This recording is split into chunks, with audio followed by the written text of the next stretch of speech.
Instituto Superior de Formación Docente, Escuela Normal Superior número 11. Profesorado en Educación Secundaria en Geografía. Cátedra, taller de oralidad, lectura y escritura. Docente a cargo, Juana Ramona Gómez, profesora universitaria y licenciada en Letras de la UNAM. Realizamos este trabajo en un grupo de 3 integrantes, Franco Miriam, Oviedo Karina y Medina Aisha.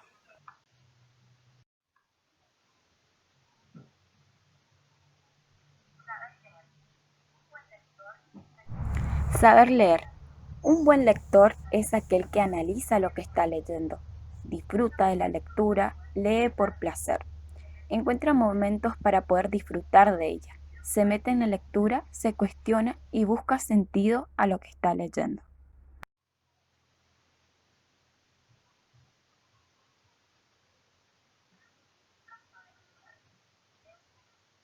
¿Qué significa saber leer? Es descifrar correctamente las palabras, comprender lo que esas palabras dicen. Aprender a leer es un proceso gradual que implica varias etapas.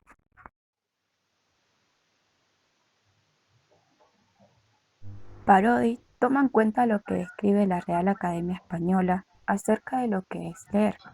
Como primer concepto, es pasar la vista por lo escrito e impreso, comprendiendo la significación de los caracteres empleados. Segundo, es comprender el sentido de cualquier otro tipo de representación gráfica, ya sea leer la obra o un mapa. Tercero, es entender o interpretar un texto de determinado modo. Cuarto, en las oposiciones y otros ejercicios literarios, decir en público el discurso llamado lección. Quinto, es descubrir por indicios los sentimientos o pensamientos de alguien o algo que ha hecho o le ha sucedido. Como por ejemplo, puede leerse la tristeza en su rostro. Me has leído mis pensamientos o leo en tus ojos que mientes. Sexto, es adivinar algo oculto mediante prácticas esotéricas. Leer el futuro en las cartas.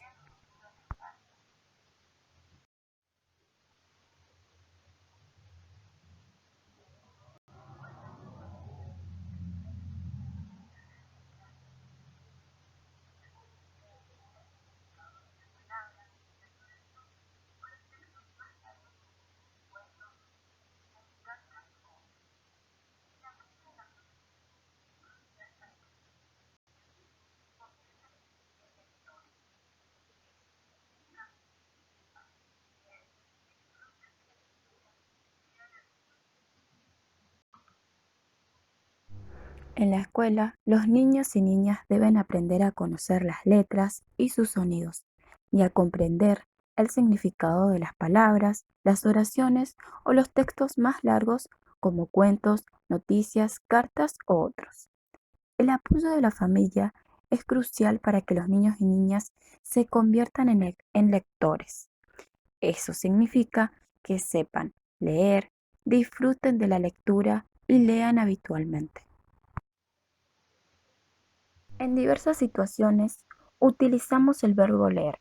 Resulta interesante detenernos en estas definiciones a fin de detectar la base de sus similitudes y diferencias. Así, un análisis permite comprobar que las fuentes de sus diferencias son dos. Por una parte, difieren en cuanto a los procesos mentales y rasgos del sujeto, y por otra, a ciertas características del objeto leído.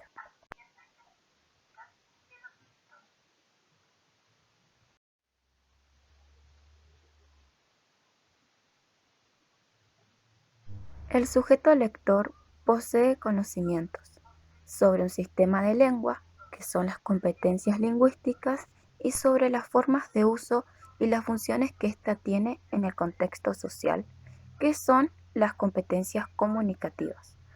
Cuando hablamos de competencias lingüísticas, nos estamos refiriendo al conocimiento que todo hablante tiene de su lengua, es decir, que este conocimiento le permite construir y comprender todo tipo de oraciones posibles de esa dicha lengua. Cuando hablamos de las competencias comunicativas, nos referimos al conocimiento que poseen los hablantes sobre las diversas posibilidades del uso de su lengua.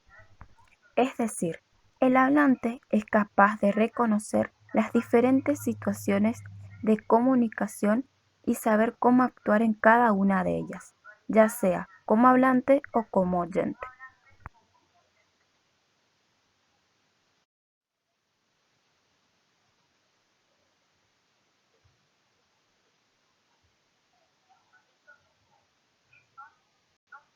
Los procesos mentales, ¿qué son? Son formas mediante nuestra mente almacena, elabora o traduce los datos que aportan nuestros sentidos. Dentro de lo que son los procesos mentales, entra a formar parte lo que es el verbo leer, que es la capacidad de trascender lo percibido más allá de su materialidad.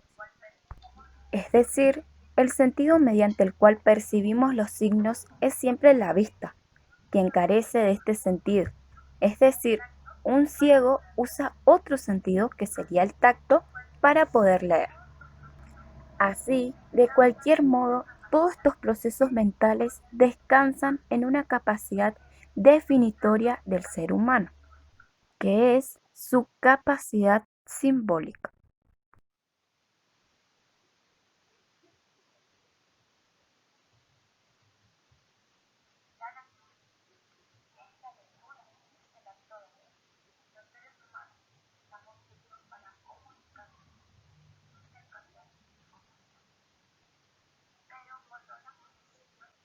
La lectura. ¿Qué es la lectura? Es el acto de leer. Los seres humanos usamos signos para comunicarnos y intercambiar información. Pero cuando hablamos de signos, ¿a qué nos estamos refiriendo? Los signos tienen dos partes que se relacionan entre sí. Una corresponde a aquello que se ve y la segunda a lo que significa. Anteriormente ya hablamos sobre la capacidad simbólica del ser humano, que es específica de la especie. Es decir, a partir de lo que se percibe para ir más allá y trascender el mundo concreto que nos rodea. El desarrollo del ser humano va a depender del tipo de sociedad en la que vive y deberá aprender conceptos y palabras con respecto al entorno que lo rodea. Funcionamiento biológico del sujeto lector. Para leer es necesario estar en condiciones de ver, esto es, tener el sentido de la vista. Pero si bien esto es indispensable, existe una condición más fundamental. Es necesario tener un cerebro que permita al lector ser capaz de leer. En efecto, el cerebro humano contiene un conjunto de neuronas especializadas, de las que, ante determinados estímulos, crecen ciertas prolongaciones filiformes, denominadas axones. Estas neuronas se conectan entre sí mediante las llamadas sinapsis, formando estructuras específicas para cada estímulo. Estas conexiones, aunque en permanente actividad, se pueden mantener en el tiempo, conformando a lo que llamamos recuerdos.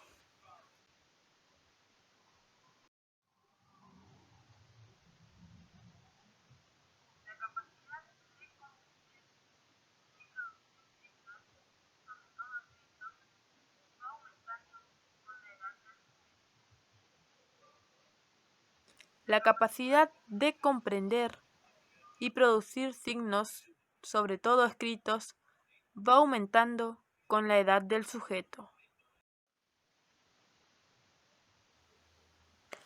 Existen diferentes modelos de memoria, en el que podemos guardar información por periodos diversos. La memoria más breve es la memoria sensorial, la cual permitirá guardar por alrededor de un segundo o menos las imágenes sensoriales, visuales, acústicas, entre otras. Esta memoria es la que permite, por ejemplo, ver una película como movimiento, cuando en realidad no es sino una sucesión de fotografías estáticas. También existe la memoria de corto plazo.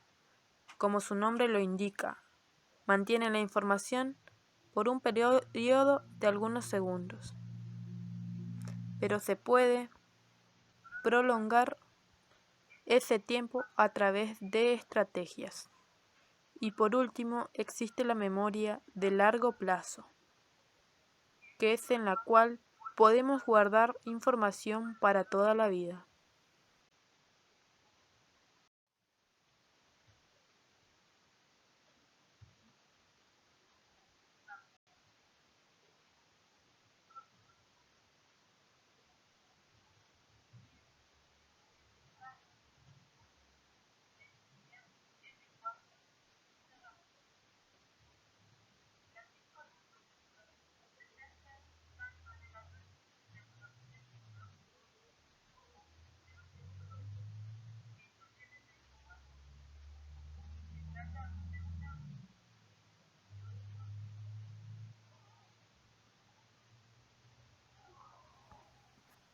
También existe el estudio psicolingüístico,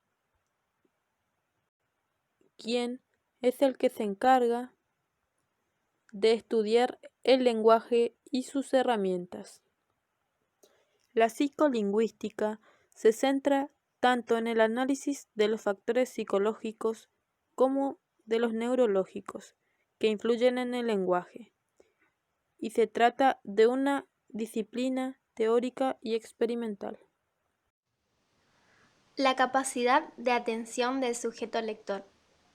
El ser humano nace con la capacidad de la atención selectiva, que es un proceso mental fundamental para aprender a usar signos. Aquello a lo que no prestamos atención queda difícilmente en nuestra memoria.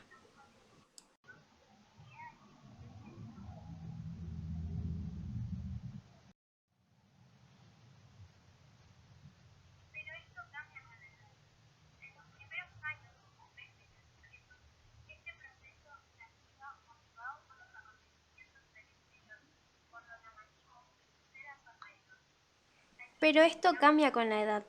En los primeros años o meses del sujeto, este proceso se activa motivado por los acontecimientos del exterior, por lo llamativo que sucede a su alrededor, aquello que llama su atención.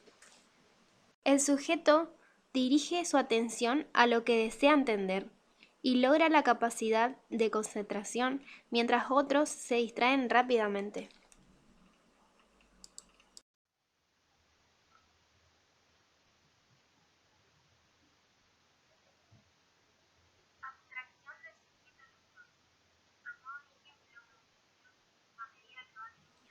Abstracción del sujeto lector. A modo de ejemplo, un niño, a medida que va creciendo, empieza a percibir otras cuestiones. Por ejemplo, diferencia a un perro de una cebra o una vaca y las cualidades que tienen en común. En primer lugar, son simples y abarcativas. Luego entran en proceso de especificación creciente.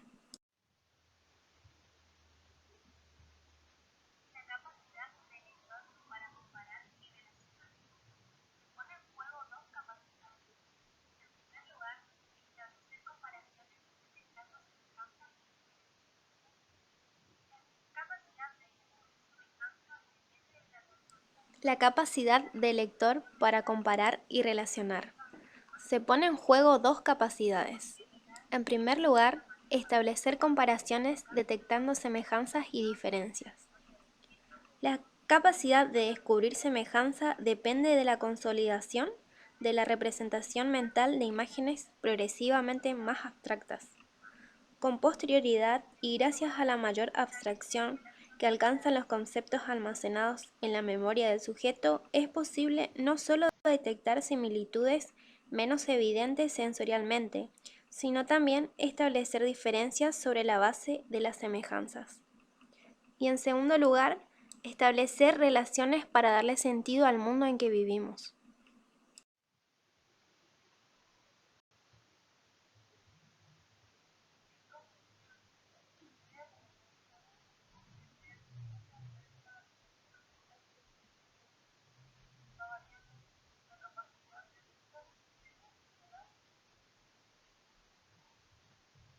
En conclusión, leer significa comprender e interpretar los mensajes escritos. Va variando la capacidad del lector según su edad